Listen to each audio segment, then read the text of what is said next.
श्री बगलामुखी ज्योतिष YouTube channel में मैं संयोग आनंद आपका स्वागत करता हूं। आज हम बात करेंगे ज्योतिष शास्त्र के अनुसार विदेश यात्रा के कौन से योग बनते हैं। आपकी जन्म पत्रिका में ग्रहों की ऐसी कौन सी स्थिति होती है जो आपको विदेश यात्रा करवाती है, जो आपको विदेश में लेकर जाती है, और ऐसी कौन सी संभावनाएं होती हैं, ऐसे कौन से योग होते हैं कि आप विदेश में जाकर के वहाँ पर आजीविका के अच्छे साधन आपको उपलब्ध हो पाते हैं और आप वहाँ पर सेटल हो सकते हैं। ये आज के समय में बहुत लोगों की इच्छा होती है कि विदेश में जाएं और विदेश में सेटल हों, वहीं पर कोई हमें अच्छी नौकरी मिले, कोई अच्छा व्यवसाय हमें वहाँ पर उपलब्ध हो सके। बहुत से लोग ऐसा प्रयास करते हैं और बहुत से लोग बाहर जाकर सफल हो भी जाते हैं। तो आज हम बात करेंगे ज्योतिष और विदेश यात्रा, विदेश में सेटल होने के क्या योग बनते हैं, क्या संभावनाएं बनती हैं ज्योतिष शास्त्र के अनुसार। तो शुरू करते हैं। जन्म पत्रिका का जो 12वां घर है, जो 12th हाउस है, वो रिप्रेजेंट करता है आपकी फॉरेन ट्रेवल्स को, और चंद्रमा को विदेश यात्रा का नैसर्गिक जो है वो ग्रह माना जाता है। यदि चंद्रमा आपका फेवर में है, आपका शुभ अवस्था में है, तो ये आपको अवश्य ही विदेश यात्रा करवाता है। 12th हाउस चंद्रमा और 10th हाउस और शनि, ये चार जो युतियाँ हैं, अर्थात 12वां घर भी आपको विदेश यात्रा करवाता है। चंद्रमा की अच्छी स्थिति ये भी आपको विदेश यात्रा करवाती है। और 10वां घर 10th हाउस से भी देखा जाता है, क्योंकि 10th हाउस रिप्रेजेंट करता है आपके प्रोफेशन को, आपके कार्यक्षेत्र को, आपके व्यवसाय को, आपके बिजनेस को, और जो भी बिजनेस इत्यादि, जो भी कार्यक्षेत्र इत्यादि देखा जाता है, आजीविका को जो साधन, जो ग्रह है, जो स्थिति है, वो सब देखा जाता है 10th हाउस से। और साथ में शनि भी आपकी आजीविका को रिप्रेजेंट करता है। तो यदि ये जो युतियाँ हैं, ये स्थितियाँ हैं आपकी जन्म पत्रिका में बनती हैं, तो आप निश्चित रूप से विदेश यात्रा करते हैं, और विदेश में आप आजीविका के लिए यदि प्रयास करते हैं तो आप वहाँ पर सफल होते हैं।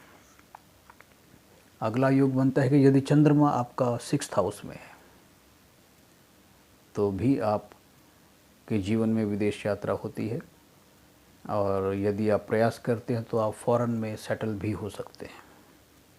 चंद्रमा यदि 10th हाउस में हो या 10th हाउस पर चंद्रमा की दृष्टि हो, क्योंकि 10th हाउस जैसा कि अभी हमने बताया वो रिप्रेजेंट करता है आपके प्रोफेशन को। यदि चंद्रमा की दृष्टि पड़ रही है बृहस्पति आपके 10th हाउस पर, तब भी आप विदेश में सेटल हो सकते हैं।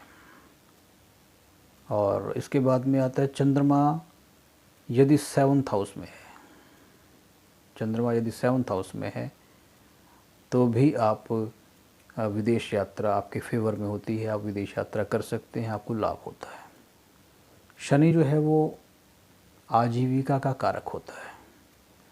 शनि और चंद्रमा का जब योग होता है, तो ये योग भी आपको विदेश यात्रा करवाता है, और विदेश में आपको आजीविका के अनेक साधन उपलब्ध होते हैं। इसमें एक चीज़ और देखी जाती है, एक्सचेंज ऑफ प्लैनेट्स। यदि आपका भाग्य स्थान का स्वामी 12th हाउस में है, 12th घर का स्वामी वो भाग्य स्थान में है, exchange of 9th house and 12th house, इससे भी देखा जाता है विदेश यात्रा, विदेश में आपको सफलता के जो सूत्र हैं, जो चांसेस हैं, जो संभावनाएं हैं, वो इससे भी देखी जाती है।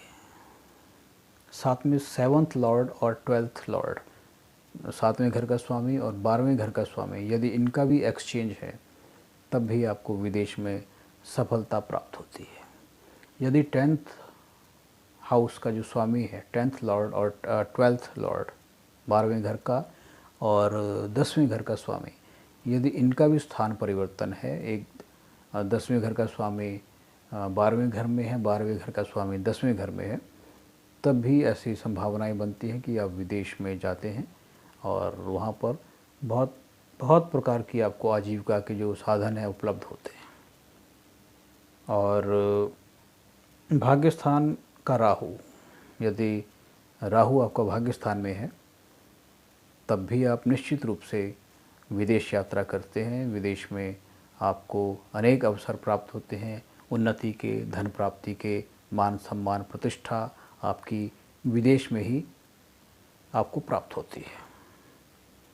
तो इस प्रकार से एक्सचेंज ऑफ 7th और 12th ये हम बता ही चुके हैं। 7वें घर का स्वामी और 12वें घर का स्वामी जब ये आपस में एक्सचेंज होते हैं, 7वें घर का स्वामी 12वें घर में, 12वें घर का स्वामी 7वें घर में हो, तब विदेश यात्रा और विदेश में सफलता के योग बनते हैं।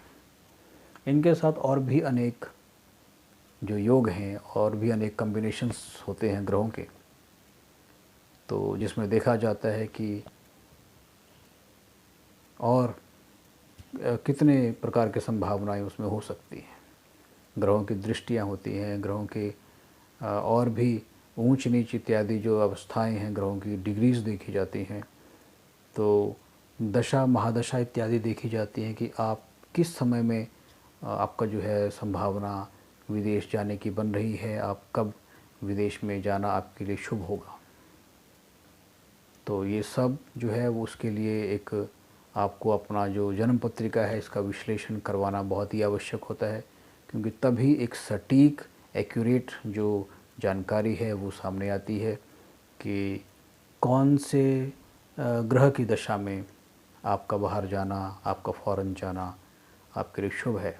कभी कभी ऐसा होता है कि दशा प्रतिकूल चल रही होती है, दशा आपके फेवर में नहीं होती है, और ऐसे में आप कुछ ऐसा स्टेप ले लेते हैं, आप विदेश चले जाते हैं। लेकिन विदेश जाकर के बहुत सारे ऐसे केसेस सामने आते हैं कि लोग बहुत परेशानियां झेलते हैं, बहुत प्रकार की समस्याएं उनको आती हैं, और वो जितना धन लगा करके जाते हैं वो सब भी व्यर्थ होता है और उन्हें बाद में वापस आना पड़ता है बहुत स्ट्रगल करने के बाद में। ऐसे अनेक जो समाचार हैं वो आपको प्राप्त होते ही होंगे, समाचार पत्रों के माध्यम से, टेलीविज़न, सोशल मीडिया के माध्यम से। तो इस बात का अवश्य ही ध्यान रखें कि विदेश यात्रा यदि आप करने वाले हैं, करने का सोच रहे हैं, कुछ प्लानिंग्स हैं विदेश में सेटल होने के लिए, कुछ बिज़नेस करने के लिए, तो ये सब करने से पहले आप अपने जन्म पत्रिका का विश्लेषण अवश्य ही करवाएं। ये आवश्यक नहीं है कि हमसे ही करवाएं। यदि आपके आसपास में कोई बहुत अच्छे विद्वान ज्योतिषाचार्य हैं तो आप उनसे भी परामर्श ले सकते हैं। यदि आप चाहते हैं कि हम आपकी जन्म पत्रिका का विश्लेषण करें तो हम सदा उपलब्ध हैं। आप कभी भी हमें अपने डेट ऑफ बर्थ, टाइम इत्यादि भेज सकते हैं, और हमारा ये प्रयास होता है कि आपका बहुत ही विस्तार से और सटीक एक्यूरेट हम आपका फलादेश करें, आपको गाइड करें।